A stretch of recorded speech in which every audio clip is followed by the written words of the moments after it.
In a video that's stirring up serious debate, Imo Ikenga Ugochinyere, a federal lawmaker and member of People's Democratic Party (PDP), has raised major concern about the ongoing detention of Nnamdi Kanu, the leader of the indigenous people of Biafra, IPOB. Despite multiple court orders demanding his release, he remains in the custody of DSS. Ugochinyere is questioning the motives behind his continued detention. Even as bad as Boko Haram issue that has to do with somebody waking up because of whatever belief, killing people, beheading people, there's a heinous crime, bigger than even treason. But still, government went on negotiations at different times. Government went on rehabilitation. Imagine rehabilitating a murderer that enjoys beheading. But government still was doing it because government wants lasting and sustainable solution. Now, issues that were, triggered by injustice and unfair treatment and exclusion and so on and so forth leads to this agitation in the East. Up till now, federal government has not sit down on the table to discuss with Southeast leaders and Southeast youth. This even goes a long way to show that they don't care about what happens to the East. They don't care about us. They don't care whether we'll survive. They don't care whether we are dying or whether we're killing ourselves. In a country that today, whether you like it or not, we are the biggest investors outside our region. How many of the regions have massive investment in other regions? That means the Igbo man is one that even believes in the sustainability of the Nigerian project. That is why he can invest in a zone or a land where he does not come from. So, but just ordinarily sit down and let's find a solution. Because the root cause is also rooted to these issues of exclusion. Injustice that have spanned for decades. And the more you are alienated, the more you tell the ones that are growing that you are not wanted. And that's why you see the result to all these crises that have brought instability. Now, instead of finding a way to calm nerves and restore it, you go about showing them, I don't care about you. So I'm using this as I'm commending the president for freeing discontinuing the treason charges against those kids. We're also begging him that exercise the same constitutional provision under Section 174 thereabout, and let the Attorney General issue a nolle and discontinue the trial of man. And especially at the time that the judicial system has made conclusive pronouncement at different times, Federal High Court, different court, that this trial has no legal basis. At least in these cases there have been final pronouncement, but you're still fighting and must prove that he's guilty. That means hate. That means you hate the tribe. Because there's judgments of court that have said, release him. The invasion of his house was an attempt to assassinate and kill him. Everybody saw the day the people invaded. There was no cause for that. And the people were beheaded and killed and massacred in tens. And the man ran for his life. And he did not run away or jump there. He invaded somebody's house. Just like the time those murderers from my area, in the name of politics, invaded to attempt to behead me and killed some of my family members. Didn't we flee? At the end of the day, when we were able to survive, are we going to, even if I was on bail, I should keep the head so that they can cut it off like ancient Greece. So the man have to run to survive. And then the extraordinary rendition is unknown to our law. It was a clear case of kidnap and abduction, which the court have also declared as illegal. So I've been initially there's even no trial. So why is Nnamdi still in detention? Because he's an Igbo man. That's why you have the same another traditional ruler that is kept in Lagos prison that the Lagos State government is trying. Because he said, if you don't stop attacking our businesses, if you don't stop killing our people, we are going to bring help to defend our place. Instead of you dealing with the hate that your people are projecting there in Lagos, that is leading to killing of our people, burning of our businesses, because we are exercising our constitutional right to either vote or choose leaders. You went after the traditional ruler who spoke in defense of their people because an Igbo person. Other people in that same Lagos, both the traditional ruler has called for genocide against our people. None of them were charged. But he now said that if we don't stop burning this market that Igbo people are trading, if we don't stop throwing us into lagoon, if we don't stop attacking our people, that I will invite the ESN to come and defend the people in Lagos. That's what he said. And then all of a sudden, they dump him in court. They are prosecuting him and they have dumped him in Kirikiri. That our traditional is still in Kirikiri for almost 3 years now, more. And not ready to prosecute him. So we left him there. Because an Igbo man. So if we want to be one Nigeria, we should be honest and stop being stupid about the lies. According to him, so there is even no trial. So why is he now still in detention? Because he's an Igbo man. That's why you had him. In the video, Ugochinyere makes bold claim that Kanu's detention is not based on legal grounds, but rather his Igbo identity. Adoko onye wu onye Igbo, onwere ife o mere Nigeria. There are cases that looks like that particular, his own case, and the people are walking free. Ugochinyere argues that this is part of a larger pattern of unfair treatment and suppression of the Igbo people's rights. You don't want the Igbo people to go, and you want to continue to suppress them in Nigeria. One day na one day, one day na one day, one day na one day. And not just the case of Nnamdi Kanu. Ugochinyere also brought up another matter, concerning the traditional ruler who has been imprisoned in Lagos for speaking against violence, targeting Igbo businesses and people. This traditional ruler has allegedly warned that if the attack on Nnamdi Igbo and his people did not stop in Lagos, that they would take measures to defend their community. He mentioned IPOB, using IPOB as he invoked the constitutional right for people to defend themselves. Where is the traditional ruler today? He's in custody since then. What a country.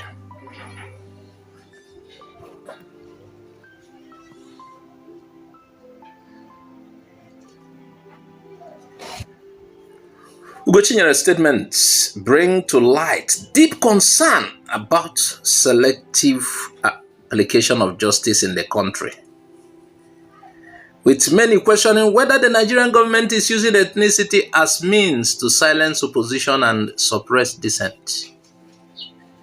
When we begin to talk now, they will say, Amaibo, you're not hate Tinubu. The government is supposed to do the right thing. Yes, you are appointed by Anchor, but it appears to us you are trying to deceive us. I used to say it here, and I've said it severally. It's like the Nigerian government wants Igbo land to keep boiling. This place has been productive, one of the most productive in Nigeria, doing well on their own, with little government support. They want the place to boil. Buhari wants Igbo land to keep boiling. Tinubu wants Igbo land to keep boiling. Unless, or else, why haven't they released Nnamdi Kanu? This same government cannot protect people from sit at home and the troubles associated with sit at home. They cannot end sit at home. So, if they cannot end sit at home, what are they waiting for? Why are they still holding on to him?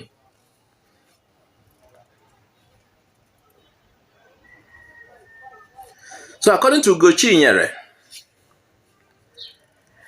Igbo people's constitutional rights are being violated. Our right to express ourselves, even to vote. You saw what happened during the election time. To choose our leaders.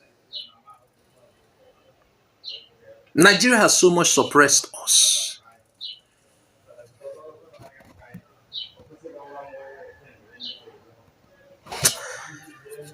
Stay with us for more updates on this developing story you are watching. Thanks for watching Igbo Area TV. Please subscribe to our YouTube channel. Also click the bell icon. Like our Facebook page. Join our Facebook group. Follow us on Twitter and Instagram. Bye for now. Yeah, good morning, good afternoon, good evening. Depending on whenever you are watching us from. It's another edition of Politics on the Street. You can subscribe to our YouTube channel. Like our videos. Share, comment for more. Discord. Yes. The popular House of Breast speaker. Sorry. Member. Yes. Ugochinyere, who has been so very, very vocal lately, has come out to say that the Igbos can never be used as scapegoat anymore. Yes. That the government should let the Igbos go. And then far as should be released. If care is not taken, there will be more agitators in the country. That the Igbos have been used as a scapegoat in the country. Are you now when it means scapegoat? Does it mean that the Igbos have been heavily marginalized or what? The man is right. And that is and I thank God that people are beginning to understand and they are beginning to see that like I always give an example which is very, very open and clear that Nigeria is like a tripod. Either tripod or use keke napep is a perfect example. That is a tire cycle. There are 3 tires and all the tires must be taken care of adequately. And if you say one way or the other, I don't like one of the tires, and you remove the tires, one of them, no matter how you pray, you pour anointing oil, you go on the mountain, you pray and everything, that tricycle will not move, or that tripod will fall. It is simple. Let me give you an example. We are hearing that the security architecture of our President Tinubu, it was filled with only Yoruba people. And somebody came out and brought out the list to debunk the rumor. But in debunking the rumor, we also saw that something is wrong somewhere. Because we saw list of, yes, there are Yorubas there, but there are Hausas still there. People are now asking, where are the Igbos? Obviously, they're not much like that. And they try to say one nation, one indivisible Nigeria. If we say one indivisible Nigeria, every region should have a sense of belonging. Every region. Yes, there should be equal. You must keep on advocating for these things. There should be equal rights, equal laws, and equal justices for the Yorubas, for the Igbos, and for the Hausas, making it the same. Let them face the same ambit of the law. Let them have the same opportunities. I mentioned Yorubas and Igbos, even to the Isheki, to the Urobos, to the Calabar, to the Nupes. Everyone should be under the same law. I like giving an example. I said, what makes America America? It is equal laws and justice. Equal laws and justice. Yes. What makes Britain Britain? What makes, understand? Like for example, the conservative leader of Britain is of a Nigerian origin, a Yoruba woman. Everybody know, even though she has been like that, she does not care about where it's coming from Nigeria. But at least that is yes. Even now, like she's like saying, well, I don't care. That was we saw Abikeda Eriwa, the NIDCOM, the Nigerian Diaspora Commission. She's been saying, I'm reaching out to Kembali now, she's refusing. You understand? So even though that one has been like turning her back against Nigeria, but for a black somebody, a Nigerian somebody to be conservative leader in Britain, in the House of Reps in the US, there's a man there from an Igbo origin, and he's even saying it. The House of Reps, yes, I'm an Igbo man, and I'm proud of my tribe. Imagine. That's not, but then you have come to your own land. Because I always see Nigerians, they complain, oh, Oyibo don't like black, Oyibo hates black, Oyibo, and I'm asking the question, it's not about Oyibo don't liking black, it is about you. Do you even like yourself in your country? You say you are in US, you are in UK, you are in Canada, you are in Britain, oh, you are in Germany, you are in France.